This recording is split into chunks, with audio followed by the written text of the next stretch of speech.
ఇప్పుడు రాజగోపాల్ రెడ్డి గారు కొత్త కాంట్రాక్టర్ కాదనే రాజకీయాలకు రాకముందు కాంట్రాక్టర్, రాజకీయాలకు వచ్చిన తర్వాత కాంట్రాక్టర్ కాదు కదా.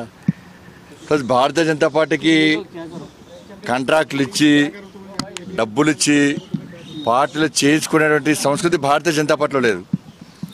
కాంగ్రెస్ పార్టీ కానీ టీఆర్ఎస్ పార్టీ అంటే వాళ్ళ కల్చర్ అది. మరి రాజగోపాల్ రెడ్డి గారు కానీ వాళ్ళ కుటుంబం ఇన్ని రోజులు కాంగ్రెస్ పార్టీనప్పుడు ఏడమైంది. మరి కాంగ్రెస్ పార్టీని వేరే వాళ్ళు కాంగ్రెస్ పార్టీ గురించి ఆలోచన అవసరం లేదు. వాళ్ళ పార్టీ వాళ్ళు వాళ్ళ గురించి ఆలోచించుకుంటారు. సోనియా గాంధీని తిట్టినోళ్ళు, బండ బూతులు తిట్టినోళ్ళు, రాహుల్ గాంధీని బండ బూతులు తిట్టినోడే కాంగ్రెస్ పార్టీ లీడర్ లేరు.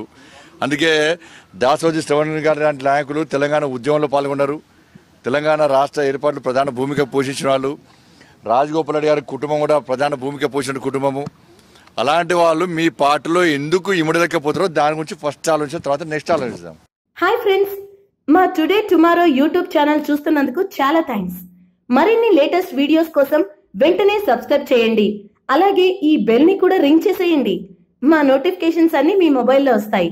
అలాగే మా వీడియోస్ మీకు నచ్చితే లైక్ చేయండి, షేర్ చేయండి, నచ్చకపోతే కామెంట్ చేయండి.